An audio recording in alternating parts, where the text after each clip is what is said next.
Hello everyone, my name is Sujeet Kumar. Today is 21 November of 2020 और आज की इस वीडियो में हम डिस्कस करेंगे टॉप 10 करंट अफेयर एमसीक्यूज़ को। तो चलिए स्टार्ट करते हैं। पहला क्वेश्चन है, महात्मा गांधी राष्ट्रीय ग्रामीण रोजगार गारंटी अधिनियम यानी कि मनरेगा योजना के बारे में निम्नलिखित कथनों पर विचार कीजिए।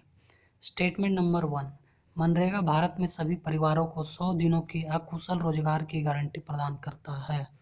स्टेटमेंट नंबर 2, अधिनियम 60:40 के न्यूनतम मजदूरी सामग्री अनुपात को निर्धारित करता है। स्टेटमेंट नंबर 3, मनरेगा को मुख्य रूप से ठेकेदारों की मदद से ग्राम पंचायतों द्वारा लागू किया जाता है। उपरोक्त में से कौन सा कथन सही है आपको बतलानी है। ऑप्शन ए केवल 1 2, ऑप्शन बी केवल 2, ऑप्शन सी केवल 1 3, ऑप्शन डी सभी 1 2 एंड 3। इसका राइट आंसर ऑप्शन बी केवल 2 सही है। यह अधिनियम 60:40 के न्यूनतम मजदूरी एंड सामग्री अनुपात को निर्धारित करता है। ठीक है, मनरेगा भारत में सभी परिवारों को नहीं बल्कि केवल ग्रामीण सभी परिवारों की बात करता है। ठीक है, पूरे भारत में सभी परिवारों को 100 दिनों की रोजगार की गारंटी नहीं देता है, बल्कि ये ग्रामीण भारत में यानी कि जो ग्रामीण लोग हैं उनके सभी परिवारों को 100 दिनों की कुशल रोजगार की गारंटी प्रदान करती है। ठीक है, यहाँ पे अगर कुशल आ जाए तो वो गलत होगा, अकुशल होगा। ठीक है, यानी कि जिनके पास कोई भी स्किल ना हो उन्हें 100 दिनों की गारंटी प्रदान करती है। ठीक है, ग्रामीण क्षेत्रों में केवल, नॉट शहरी क्षेत्रों। ओके, और मनरेगा को ठेकेदारों की मदद से नहीं कार्यान्वित किया जाता, बल्कि ग्राम पंचायतों के द्वारा लागू किया जाता है। ठीक है, यानी कि इसमें मुख्य रूप से जो लागू करते हैं वो ग्राम पंचायतों द्वारा किया जाता है।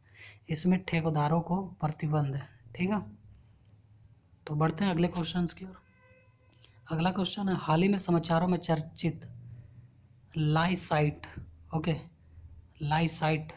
स्टेटमेंट नंबर 1, ट्रायल स्टेज में कोविड-19 वैक्सीन। स्टेटमेंट नंबर 2, नासा का एस्टेरॉयड रिडायरेक्शन मिशन। तीसरा स्टेटमेंट, फ्रांस में धर्मनिरपेक्षता। चौथा ऑप्शन, उपरोक्त में से कोई नहीं। ओके, इसका राइट आंसर है ऑप्शन 3, यानी कि यह जो लाइसाइट है वो फ्रांस में धर्मनिरपेक्षता से संबंधित एक शब्द है। यानी कि बोला जाए तो लाइसाइट धर्मनिरपेक्षता का ही फ्रांसीसी शब्द है। क्या है? धर्मनिरपेक्षता का फ्रांसीसी शब्द है क्या? लाइसाइट। ठीक है, याद रहेगी। बढ़ते हैं अगले क्वेश्चन की ओर। अगला क्वेश्चन है, खसरा यानी कि मेसल्स। खसरा के बारे में निम्नलिखित कथनों पर विचार कीजिए। स्टेटमेंट नंबर 1, खसरा वायरस से होने वाली एक अत्यधिक संक्रामक बीमारी है। स्टेटमेंट नंबर 2, यह एक वायुविहित बीमारी है, मतलब वायुवाहित यानी कि हवा के द्वारा यह बीमारी फैलती है, जो संक्रमित लोगों के खांसी और छींक के माध्यम से एक व्यक्ति से दूसरे व्यक्ति में आसानी से फैलती है। स्टेटमेंट नंबर 3, विश्व भर में खसरे के मामलों में अत्यधिक कमी आई है और वर्ष 2019 में विगत 10 वर्षों में सबसे कम मामले सामने आए हैं। तो इसका राइट आंसर है ऑप्शन ए, केवल 1 2 सही है। ठीक है, तीसरा गलत है। यह जो है वायरस जनित यह बीमारी है। मेसल किस कारण होती है, मतलब कैसी डिजीज है, तो यह एक वायरस डिजीज है और यह वायुविहित बीमारी है, जैसा कि स्टेटमेंट नंबर 2 है, तो वो सही है। स्टेटमेंट नंबर 3 इसलिए गलत है क्योंकि 2019 में पूरे विश्व भर में इस संक्रामक वायरस बीमारी के विगत 23 वर्षों में सर्वाधिक मामले दर्ज किए गए हैं। यानी कि 2019 में पिछले 23 वर्षों में सबसे ज़्यादा मामला 2019 में देखा गया है खसरे का। ओके, तो खसरे का सबसे ज़्यादा मामला 2019 में देखा गया। बोला जाए तो 2019 में खसरे की बीमारी बढ़ गई है, मतलब ऐसे मामले ज़्यादा देखे जा रहे हैं जो खसरों से पीड़ित हैं। ठीक है, नेक्स्ट क्वेश्चन है, निम्नलिखित कथनों पर विचार कीजिए। स्टेटमेंट नंबर 1, वैज्ञानिक अनुसंधान के प्रयोजनों के लिए भारत आर्कटिक में एक अस्थायी स्टेशन स्थापित करने वाला एकमात्र देश है। दूसरा स्टेटमेंट, नई आर्थिक नीति की घोषणा के बाद भारत को पहली बार 1991 में आर्कटिक परिषद में पर्यवेक्षक का दर्जा प्राप्त हुआ। स्टेटमेंट नंबर 3, पर्यवेक्षक का दर्जा उन संस्थानों को दिया जाता है जो आर्कटिक परिषद के उद्देश्यों का समर्थन करते हैं, जिसमें कि वित्तीय योगदान या फिर टेक्निकल सहयोग की क्षमता होती है। उपरोक्त में से कौन सा कथन सही नहीं है आपको बतलानी है, ठीक है। कौन सा कथन सही नहीं है ये बतलानी है। तो इसका राइट आंसर है ऑप्शन ए, केवल 1 2 सही नहीं है, तीसरा सही है, ठीक है। ये जो है ना एकमात्र देश, ऐसी बात नहीं है भारत का ही एकमात्र वहाँ पे रिसर्च स्टेशन नहीं है, बल्कि और भी देशों का है, जैसे चाइना वगैरह का भी वहाँ पे देखा जाता है, ठीक है। अमेरिका का है, रूस का है, इन सारे देशों का भी वहाँ एक स्थायी स्टेशन है। तो केवल भारत का ही नहीं है बल्कि और भी देशों का है। दूसरा, नई आर्थिक नीति की घोषणा के बाद भारत को पहली बार 1991 में आर्कटिक परिषद में पर्यवेक्षक का दर्जा प्रदान किया गया था, ऐसी बात नहीं है, ठीक है। 1991 में 1991 में हम लोग आर्थिक सुधार किए थे, लेकिन ये जो पर्यवेक्षक का दर्जा मिला है वो भारत को 2013 में मिला था, ठीक है। और भारत को केवल अकेले यह पर्यवेक्षक का दर्जा नहीं मिला था, इसके साथ साथ चीन, इटली, जापान और दक्षिण कोरिया और सिंगापुर को भी मिला था, ठीक है। याद रहेगा कि 2013 में भारत को पर्यवेक्षक का दर्जा मिला था। भारत और 12 अन्य देशों सहित आर्कटिक परिषद का एक पर्यवेक्षक सदस्य, मतलब भारत के अलावा भी और भी लोग पर्यवेक्षक सदस्य हैं, ठीक है। तो वहाँ जो हम लोग का नॉर्थ आर्कटिक परिषद यानी कि नॉर्थ आर्कटिक में जो हम लोग का स्टेशन है उसका नाम है हिमाद्री, ठीक है। हिमाद्री रिसर्च स्टेशन है, ठीक है। वो कहाँ है? तो नॉर्वे के स्वालबार्ड में है। कहाँ है? स्वालबार्ड में, जो कि नॉर्वे में पड़ता है, ठीक है। तो याद रहेगी। बढ़ते हैं अगले क्वेश्चंस की ओर। नेक्स्ट क्वेश्चन है, कभी कभी समाचारों में चर्चित भ्रष्टाचार निवारण अधिनियम 1988 के तहत किसी व्यक्ति को दोषी ठहराए जाने पर चुनाव लड़ने के लिए निर्भरता को समाप्त करने के लिए निम्नलिखित में से कौन सशक्त है। यानी कि अगर हम भ्रष्टाचार निवारण अधिनियम 1988 की बात करें तो इसके तहत कोई भी व्यक्ति या कोई भी नेता जो चुनाव लड़ने के लिए निर्भर घोषित हो जाते हैं तो उसे पुनः इस निर्भरता से समाप्त कौन करता है। यानी कि ये मान लीजिए उनके चुनाव लड़ने पर प्रतिबंध लगा दिया गया, तो उस प्रतिबंध को कौन हटा सकता है, किनके पास शक्ति है ऐसी, यह क्वेश्चन बेसिकली ये पूछ रहा है, ठीक है। तो स्टेटमेंट 1, भारत के राष्ट्रपति। दूसरा, केवल मुख्य निर्वाचन आयोग। तीसरा, सांसदों के लिए संसद और विधायकों के लिए राज्य विधानसभा। चौथा, भारत का निर्वाचन आयोग। इसका राइट आंसर है ऑप्शन 4, यानी कि भारत का निर्वाचन आयोग ही ऐसे प्रतिबंध को हटा सकता है, यानी कि उनको चुनाव लड़ने के लिए पुनः परमिशन दिया जा सकता है और उन पे जो भी चुनाव लड़ने पर प्रतिबंध थे उसको हटाया जा सकता है। किसके द्वारा? तो भारत के निर्वाचन आयोग द्वारा, ठीक है। तो आप समझ भर गए हो।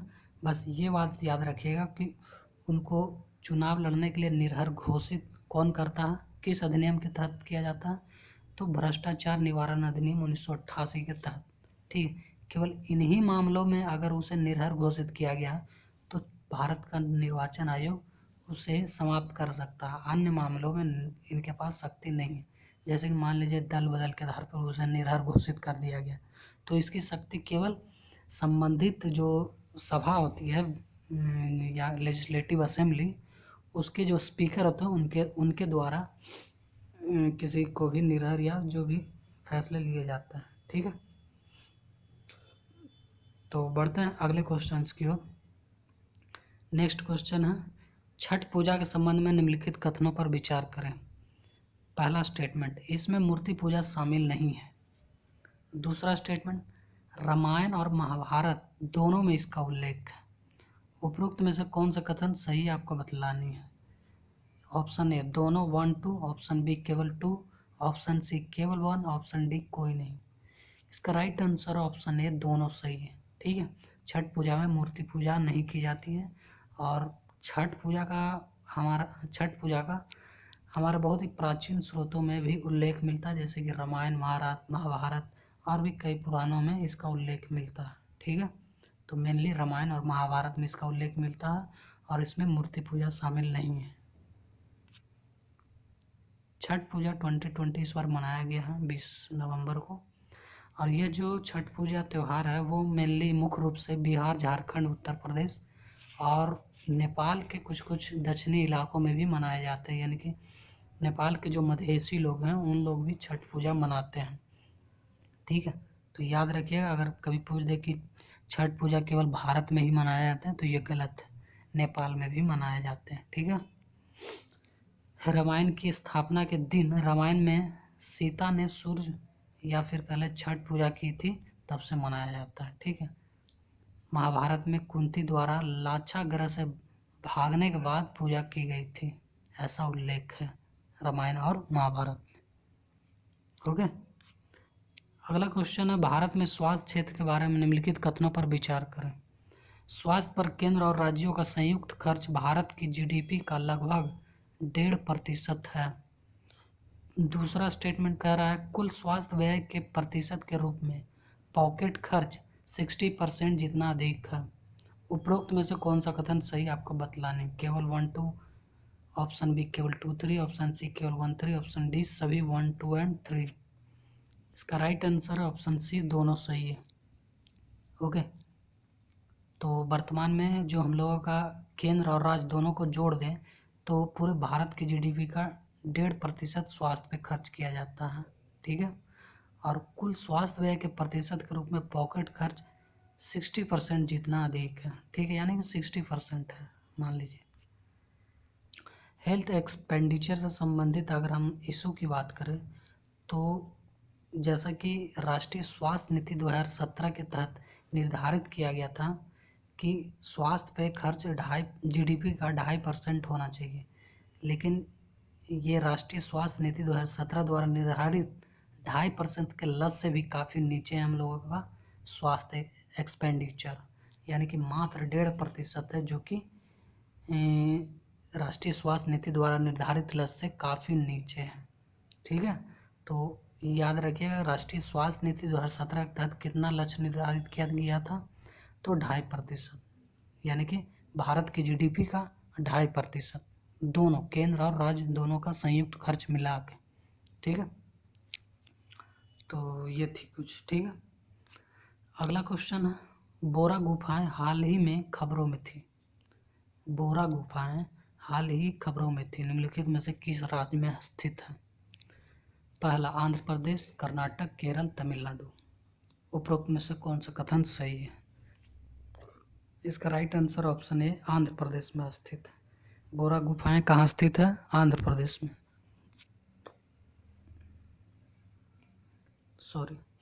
बोरा गुफाएं विशाखापट्टनम से 125 किलोमीटर दूर स्थित है, यानी कि बोरा गुफाएं कहाँ है, आंध्र प्रदेश के विशाखापट्टनम के आसपास। ठीक है, बोरा गुफाएं